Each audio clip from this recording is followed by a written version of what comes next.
They would be shocked at how the Liberal government is mismanaging their tax dollars, especially because they work so hard to pay their taxes, live by the rules, and support their neighbours.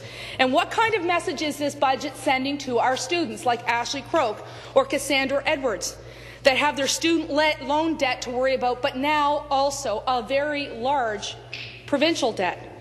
I'm not sure that any of these people can fathom that Dalton McGuinty has tripled our reliance on federal welfare payments.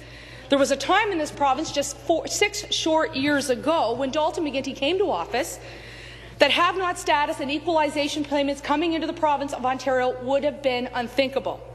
Dalton McGuinty will also have doubled the debt by the time he took office in 2003 to when he leaves in 2011, and that means the household share of the provincial burden and the debt on families like Paul and Krista McKenzie's Barhaven family went from $30,000 in 2003 to $60,000. And Dalton McGuinty has also presided over a deficit which is now larger than all of the other 9 provinces combined. Clearly not a priority. Mr. McGuinty proved the debt and deficit were an afterthought when he relegated them to the second-last page of his budget document. Madam Speaker, the families in Carrs, in Vernon, in Metcalfe, and Craig Henry, and Finley Creek are getting nothing in return from this government, with the exception of a massive $15 billion health tax, a $3 billion HST, which takes effect on Canada Day, a $1 billion e-health boondoggle that saw sweetheart deals to Liberal-friendly firms, and hidden fees and taxes like the eco tax, the hydro tax, which is coming, and gosh knows what else. It is getting tougher by the minute to raise a family in Dalton McGuinty's Ontario. We are going to reach the tipping point very soon because enough is enough. I'm fortunate to have a loving family. My husband Joe and my daughter Victoria mean the world to me. I see our friends with small children too. They're paying their mortgage, putting gas in the car, and food on the table. And hopefully, they have money left over to send their kids to soccer or hockey registration with the Nepean Hotspurs or the Metcalfe Jets. But with Mr. McGuinty's continued taxation, it's going to be so tough on those who want to put their kids through sports, because even then, kids' sports registration is going to increase by 8%. Now, take, for example, Janice Crow of Nepean Studio School of Dance. She teaches hundreds of kids each year how to dance. Whether they want to express themselves or parents want to give them the gift to dance, they will be forced to pay an extra 8% come July 1st, 2010. In fact, Janice had to send out an email telling parents to beat the HST by registering early. Families are working to make ends meet in Ontario, and I can't, for the life of me, understand why the Liberals have decided to penalize them. But perhaps the only other group more unfairly targeted than Ontario's families are Ontario's seniors. How Mr. McGuinty thinks Helen Byers, Shirley Mahoney, or Helen and Vern Foster can afford to give Mr. McGuinty thousands of more dollars in taxes and hidden fees next year, including the new hydro tax, Mr. McGuinty's 11.6% rate increase on hydro, and the 8% HST on top of all that is beyond me. Because of this budget and Mr. McGuinty's history of massive spending and little regard for restraint, particularly during economic recession, seniors have been unfairly tapped to balance his budget. How much more are seniors living at Robertson Place, Thorncliffe Place, at Orchard View Living Centre or Prince of Wales Manor expected to take? These are the people who built this province, who fought for our country. It is unfair that in addition to paying 8% more for a variety of services, he's going to tack on another 8% to their mutual funds, their haircuts, and funeral services. And with all the extra revenue Mr. McGuinty is going to reap from seniors, they will still have to contend with a health care system which is short on long-term beds. Last time I checked, in the City of Ottawa alone, that is 250 beds. Now, Madam Speaker, Nepean-Carleton businesses have not escaped the wrath of Dalton McGuinty's tax and spend budget either. Today, they're grappling with the third hike to the minimum wage in 3 years, and that is tough on business owners like Ken and Kelly Ross of Ross's Independent, who, like so many, give so much more back to the community than they will ever get. Realtors like Betty Hillier, or healthcare professionals like Victoria Clark and Salima Ishmael, have not been spared. The dreaded HST is going to affect them too.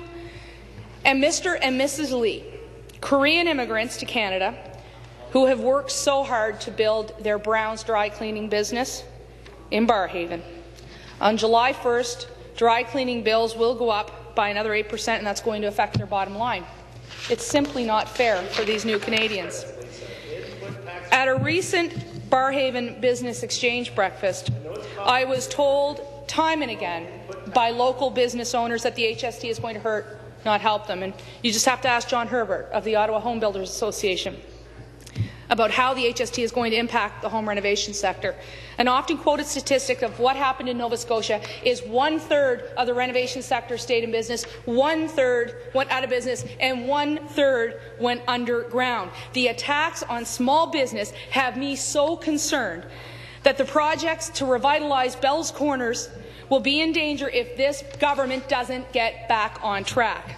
After all, Ontario relies on a strong small business sector to create jobs. With increased regulatory and taxation burdens, the job creation climate has been stifled. Mr. Speaker, this budget has lost credibility with everyday Ontarians. Amid the wasted money, the billions of dollars at eHealth, OLG, WSIB, Cancer Care Ontario, the LHINs, our local health integration networks, Ontarians cannot for the life of them understand why they should pay more but continue to receive less. And I've heard dozens of my constituents who are fed up with the $100,000 sunshine list. Last week it was revealed that there are 10,000 more people in Ontario making over $100,000 in Ontario's public service than there were last year. Small business owners like Tom Bennett of Bennett Insurance, Michelle Bridges of Act 2 Consignment, and Ozzie and Caroline Rossi of La Porta Acasa work darn hard to make their businesses viable, to employ staff, and to pay their taxes all before taking home a paycheck. Under the McGuinty Liberals, however, Ontario's private sector is being outpaced by the public sector, and it is not sustainable. But that's no surprise. Dalton McGuinty has tripled the number of people making over $100,000 in the public service since he took office. And I'm not sure that there is a person in the Bell's Corners, Osgood, South Carleton, Greeley, or Barrhaven Legions who can understand why precious health care dollars are being spent on bloated bureaucracies at the LHINs who have seen the people making over $100,000 in their ranks triple in 3 short years. And I know Ontarians can't understand how Dalton McGuinty can justify paying a $25 million severance to people who are not losing their jobs. That's why PC leader Tim Hudak is calling on the McGuinty Liberals to support his budget amendment that would redefine who is entitled to severance and who is not. We believe if you do not lose your job or miss a day of work, you do not receive severance. It's also why PC leader Tim Hudak has offered 10 ideas that Mr. McGuinty could have adopted to get Ontarians working again. His solutions can be found at 10for2010.ca. They include suspension of the tax on new jobs, eliminating job-killing red tape and regulations, making home ownership more affordable, restoring the balance on the WSIB system, expanding job opportunities for young workers, creating jobs in Northern Ontario, cutting wasteful government, stop corporate welfare, cap spending, and bring public sector agreements in line with reality. Madam Speaker, Ontario can lead again, and the people of Nepean-Carleton like Bill Tupper, Gib Patterson and Norm MacDonald deserve no less. I conclude with an observation I made 4 years ago in my maiden speech.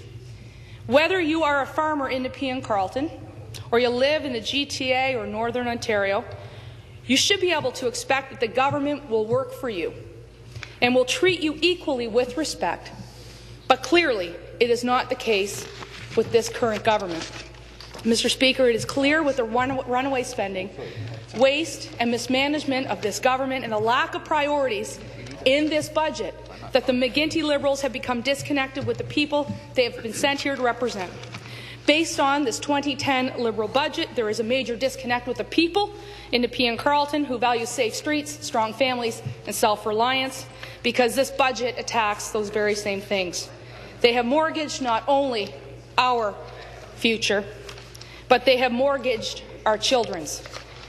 You cannot escape the responsibility of tomorrow by evading today, President Abraham Lincoln once said.